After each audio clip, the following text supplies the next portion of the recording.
গাৰ্গ পুনৰ বৃদ্ধি পালে ৰন্ধন গেছৰ দাম এই মুহূৰ্তত জনাইছো এটা ডাঙৰ খবৰ আসলে সৰ্বসাধাৰণ জনতাৰ কাৰণে খুব এটা বেয়া খবৰ পুনৰ সৰ্বসাধাৰণ জনতাক মাধমাৰ খুধাই এবাৰ ৰন্ধন গেছৰ দাম বৃদ্ধি পাইছে প্ৰতিটো ঘৰুৱা ৰন্ধন গেছত এতিয়া বৃদ্ধি পাইছে 29 টকাকৈ আপুনি পূৰ্বতে যেটো গেছৰ সিলিন্ডাৰ ক্ৰয় কৰিছিল হেতু গেছৰ সিলিন্ডাৰত এতিয়া 29 টকা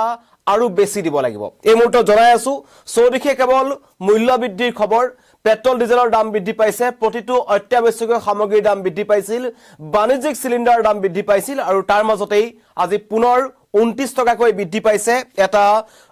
ঘৰুৱা ৰন্ধন গেছৰ দাম গুৱাহাটীত এতিয়া আপুনি এটা যদি ঘৰুৱা সিলিন্ডাৰ ক্ৰয় কৰিবলৈ যায় এই ৰঙা ৰঙৰ যদি এটা সিলিন্ডাৰ আপুনি ক্ৰয় কৰিবলৈ যায় তেন্তে আপুনি এতিয়া 991 টকা দিব লাগিব যেটো পূৰ্বতে আছিল 962 টকা জনাইছো এই মুহূৰ্তত প্ৰতিটো সামগ্ৰীৰ মূল্য বৃদ্ধিৰ সমান্তৰালকৈ এবাৰ পুনৰ সৰ্বসাধাৰণ জনতাক মাধমাৰ খুধাই ঘৰুৱা গেছৰ দাম বৃদ্ধি পাইছে ইয়াৰ আগতে বাণিজ্যিক সিলিন্ডাৰৰ দাম বৃদ্ধি পাইছিল আৰু অতি চিন্তনীয় কথা যে 3 মাহত বিগত 3 মাহত এয়া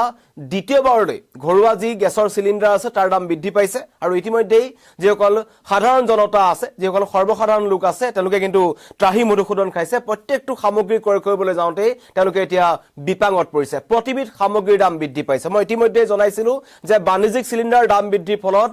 যিসকল ব্যৱসায়ী আছে ক্ষুদ্ৰ ব্যৱসায়ীসকল আছে তেওঁলোক বিপাঙত পৰিছিল কেনেকৈ তেওঁলোকে ক্ষুদ্ৰ ব্যৱসায় চলাই যাব তেওঁলোকৰ কাম কৰি যাব তাক লৈ তেওঁলোক চিন্তিত হৈ পৰিছিল কিন্তু এতিয়া যে দেখা পাইছে যে এবাৰ ঘৰুৱা সিলিন্ডাৰৰ দাম বৃদ্ধি পাইছে গৃহিণী সকলৰ কাৰণে এটা চিন্তাৰ কাৰণ ইতিমধ্যেই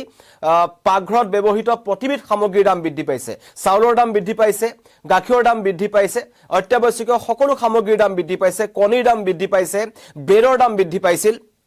আৰু সমান্তৰালকৈ আটাইতকৈ ডাঙৰ কথা যে যি ইৰাণ আৰু আমেৰিকাৰ যুদ্ধ আছিল মধ্যপ্ৰাচ্যৰ যুদ্ধৰ পাছকীয়া বুলি কোৱা হৈছিল যে এতিয়া ৰন্ধন গেছৰ মাজতে নাটনি দেখিবলৈ পোৱা গৈছিল ব্লেকত যদি কিবা কাৰণত কোনোবা মানুহে ক্ৰয় কৰিব লগা হয় কাৰণ বহু মানুহৰ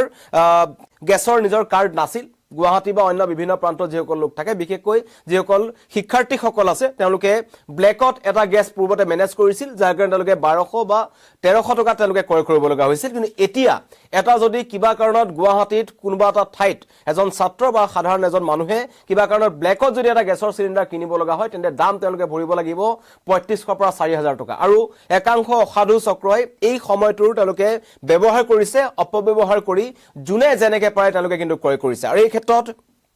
ইতিমধ্যে যিবোৰ গেছৰ এজেন্সি আছে সেই এজেন্সিসমূহ পৰ্যাপ্ত পৰিমাণে কিন্তু ঘৰুৱা গেছৰ সিলিন্ডাৰ জনসাধাৰণক যোগান ধৰিব পৰা নাই বহু পলমকৈ একাংশ লোকে এই এলপিজি সিলিন্ডাৰ তেওঁলোকে পাইছে কিন্তু তাৰ মাজত সঠিকভাৱে মূল্য বৃদ্ধিটো কিন্তু হৈ আছে এবাৰ 29 টকা বৃদ্ধি পাইছে বা পুনৰবাৰ জনাইছো যে পূৰ্বতে এই ঘৰুৱা সিলিন্ডাৰ মূল্য গুৱাহাটীত আছিল 962 টকা আৰু আজি যদি আপুনি ক্ৰয় কৰিবলৈ যাব লগা হয় এটা এজেন্সিৰ পৰা বা আপোনাৰ কাৰ্ড থকাৰ পাছতো আপুনি 991 টকা দিব লাগিব আৰু এয়া পৃথক পৃথক আছে ৰাজ্যৰ বিভিন্ন প্ৰান্তত ইয়াৰ মূল্য পৃথক পৃথক হৈছে কিন্তু গুৱাহাটীৰ খবৰ মই জনাই আছো যেটো 962 টকাত ক্ৰয় কৰিব লগা হৈছিল হেতু বৃদ্ধি হৈ 29 টকা বৃদ্ধি হৈ এতিয়া 991 টকা হ'লগে আৰু দিল্লী যদি দাম কও দিল্লীত পূৰ্বতে ঘৰুৱা সিলিন্ডাৰ মূল্য আছিল 913 টকা আৰু এতিয়া মানে আজি যদি আপুনি ক্ৰয় কৰিবলৈ যায় তেন্তে 942 টকা আপুনি ভৰিব লাগিব 7 মাৰ্চত পূৰ্বতে বৃদ্ধি পাইছিল 60 টকা 7 মাৰ্চত ৰন্ধন গেছৰ দাম পূৰ্বতে 60 টকা বৃদ্ধি পাইছিল আৰু আজি পুনৰ 29 টকা বৃদ্ধি পাইছে এয়া হৈছে বিগত 3 মাহত দ্বিতীয়বাৰলৈ ৰন্ধন গেছৰ সিলিন্ডাৰৰ দাম বৃদ্ধি পাইছে আৰু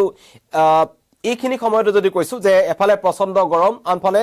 বজাৰৰ যি জুইচাই দাম প্ৰতিবিধ সামগ্ৰীৰ যি জুইচাই দাম আছে সৰ্বসাধাৰণ জনতা একেবাৰে কুঙা হৈ পৰিছে কাৰণ ইতিমধ্যে প্ৰধানমন্ত্ৰী নৰেন্দ্ৰ মোদী এটা কথা কৈছিল যে কোভিড কালীনৰ দৰে এটা পৰিস্থিতিৰ কাৰণে আপোনালোক সাজু হৈ থাকিবলগীয়া হ'ব পাৰে কাৰণ দেশত ব্যাপক নাটনি হ'ব পাৰে ৰন্ধন গেছৰ নাটনি হ'ব পাৰে ইন্ধনৰ নাটনি হ'ব পাৰে কাৰণ হৰমুজ প্ৰণালীক লৈ আমেৰিকা আৰু ইৰাণৰ মাজত যেটো সংঘাত লাগি আছে বা সেই সমুদ্ৰ পথেদি আটাইতকৈ বেছি যি ৰন্ধন গেছ বা যি তেল আছে সেইবোৰ যেটো পথৰে সৰবৰাহ কৰা হয় বা ৰপ্তানি কৰা হয় সেই পথটোত কিন্তু এতিয়া ইৰাণ আৰু আমেৰিকাৰ মাজত সংঘাত আছে ইৰাণে কৈছে হেতু ইৰাণৰ পক্ষত আছে আমেৰিকাই কৈছে তেওঁলোকে নৌসেনাই তেওঁলোকে অৱৰোধ কৰি ৰাখিছে আৰু তেনে পৰিস্থিতিক লৈ এটা সমগ্ৰ বিশ্ব কিন্তু চিন্তিত হৈ পৰিছে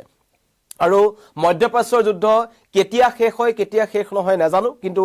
আমাৰ সাধাৰণ জনতাৰ অসমবাসীৰ কথা কৈছো বা ভাৰতবৰ্ষৰ কথা কৈছো প্ৰতিটো প্ৰান্তত কিন্তু এটা হাহাকাৰ লাগিছে কাৰণ সাধাৰণ এজন মানুহে এতিয়া বস্তু ক্ৰয় কৰিবলৈ তেওঁলোকে চিন্তা কৰিব লগা হৈছে মই ইতিমধ্যে কৈছো ৰন্ধন গেছৰ দাম বৃদ্ধি হৈছিল 7 মাৰ্চত 60 টকাকৈ বৃদ্ধি পাইছিল তাৰ পিছতে কিন্তু প্ৰতিবিধ সামগ্ৰীৰ দাম বৃদ্ধি পালে তাৰ মাজতেই যি পেট্ৰল আৰু ডিজেলৰ যি মূল্য বৃদ্ধি হ'ল পেট্ৰল ডিজেলৰ মূল্য বৃদ্ধিৰ ফলত প্ৰতিবিধ সামগ্ৰীত 1 টকাৰ পৰা 2 টকালৈ বৃদ্ধি পালে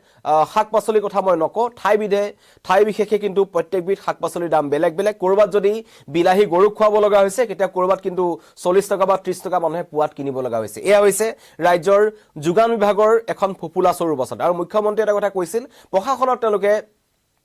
নিৰ্দেশ প্ৰদান কৰিছিল আৰু বিধানসভাতো এই প্ৰসংগৰ উত্থাপন হৈছিল মূল্যবৃদ্ধিৰ প্ৰসংগটো আৰু কৈছিল যে কোনো কাৰণত অসাধু ব্যৱসায়ীয়ে অতিৰিক্ত দাম ল'ব নোৱাৰিব কিন্তু এই মুহূৰ্তটো যদি যায় প্ৰত্যেকখন বজাৰতে একাংশ অসাধু ব্যৱসায়ী কিন্তু সক্ৰিয় হৈ আছে মন পছন্দ মতে তেওঁলোকে নিজৰ দাম বৃদ্ধি কৰি আছে আৰু এনে পৰিস্থিতিত য'ত ঘৰুৱা গেছৰ চিলিণ্ডাৰৰ দাম বৃদ্ধি পাইছে বাণিজ্যিক চিলিণ্ডাৰৰ দাম বৃদ্ধি পাইছে ইন্ধনৰ দাম বৃদ্ধি পাইছে তেনে ক্ষেত্ৰত কিন্তু এই অসাধু চক্ৰটোৱে আটাইতকৈ বেছি সুযোগ গ্ৰহণ কৰি আছে এতিয়া যি খবৰ আছে আজি যি ৰাষ্ট্ৰীয় তৈল বিপণন কোম্পানীসমূহ আছে তেওঁলোকে জনাইছে যে 14.2 কিলোগ্ৰাম ওজনৰ যেটো ঘৰুৱা চিলিণ্ডাৰ থাকে এটো 14.2 কিলোগ্ৰাম ওজনৰ যেটো ৰন্ধন গেছৰ দাম আছে এটো 29 টকাকৈ বৃদ্ধি কৰাৰ সিদ্ধান্ত গ্ৰহণ কৰিছে ৰাতি 12 বজাৰ পৰা হেতু কাৰ্যকৰী হৈছে আৰু এনে দাম বৃদ্ধিৰ পৰিপ্ৰেক্ষিতত আজিৰ পৰা গুৱাহাটী অঞ্চলটো যদি কবলৈ যাম 991 টকা হ'ব পূৰ্বতে 962 টকা আছিল আৰু ৰন্ধন গেছৰ চিলিণ্ডাৰ দাম বৃদ্ধিক লৈ এটা সমগ্ৰ দেশজুৰি এটা প্ৰতিক্ৰিয়া দেখিবলৈ পোৱা গৈছে ৰাজ্যজুৰি প্ৰতিক্ৰিয়া আহিছে আৰু যিসকল সাধাৰণ জনতা আছে তেওঁলোকে কিন্তু খুব প্ৰকাশ কৰিছে তেওঁলোকে চৰকাৰক আহ্বান জনাইছে যে এই মূল্য বৃদ্ধিৰ যেটো ধাৰা চলি আছে আসলতে ক্ৰমাগতভাৱে প্ৰত্যেকবিধ সামগ্ৰী চাউলৰ দাম বৃদ্ধি পাইছে মই পুনৰবাৰ কৈছো অত্যাৱশ্যকীয় প্ৰত্যেকবিধ সামগ্ৰীৰ মূল্য বৃদ্ধিয়ে এতিয়া এই সাধাৰণ লোকসকলক কিন্তু এতিয়া কেনেকৈ তেওঁলোকে অনাগত দিনসমূহ চলিব তাক লৈ তেওঁলোক চিন্তিত হৈ পৰিছে কাৰণ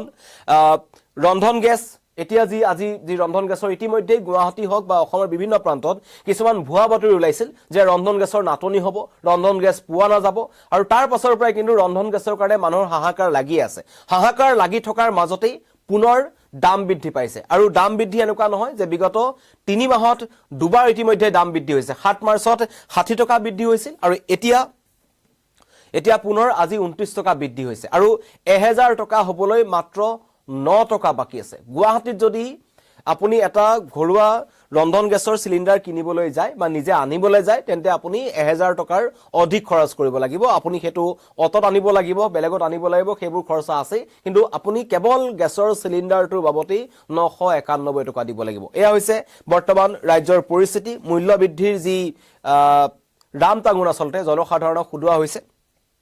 আৰু ইতিমধ্যে জনসাধাৰণৰ ফালৰ পৰা প্ৰতিক্ৰিয়া আহিছে আমাৰ সাংবাদিকসকল প্ৰত্যেকটো ঠাইলৈ গৈছে তেওঁলোকৰ ফালৰ পৰা এটা কথাই কৈছে যে এনেকৈ যদি মূল্য বৃদ্ধি হৈ থাকে অনাগত দিনত তেওঁলোকৰ পৰিয়াল চলাবৰ কাৰণে কৰবাত নহয় কৰবাত চিন্তাৰ কাৰণ হৈ পৰিব পাৰে কাৰণ প্ৰত্যেকবিধ সামগ্ৰীৰ দাম বৃদ্ধি পাইছে অত্যাৱশ্যকীয় সামগ্ৰী আৰু আটাইতকৈ ডাঙৰ কথা যিবোৰ খুব কম ব্যৱহৃত সামগ্ৰী হয় সেইবোৰত অত্যাধিক দাম বৃদ্ধি পাইছে হেতু আটাইতকৈ ডাঙৰ কথা যিবোৰ